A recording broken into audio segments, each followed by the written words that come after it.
magdi-deliver naman tayo ng battery para sa Toyota Fortuner na 2022 model. Ayan guys, oh. Tapos ang napili niyang battery, Motolite Gold na DIN 66. DIN 66 High o LN3 kung tawagin. So tara guys, deliveran na natin.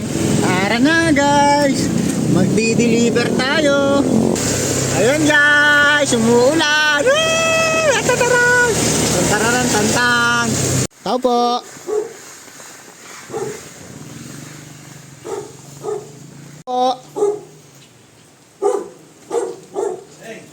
Sir, na po.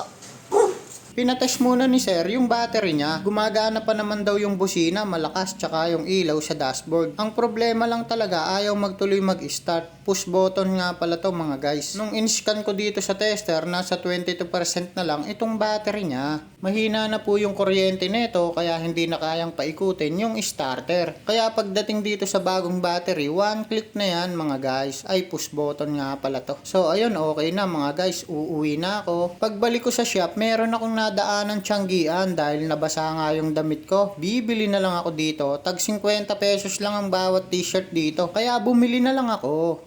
Oh. Ate, kaway kayo sa vlog natin. Ayun, oh. At eto na nga guys, ang gaganda pa ng binebenta nilang mga damit doon. Nagustuhan ko naman siya, hindi ko na nilaban. So ayun lang, sana nakatulong.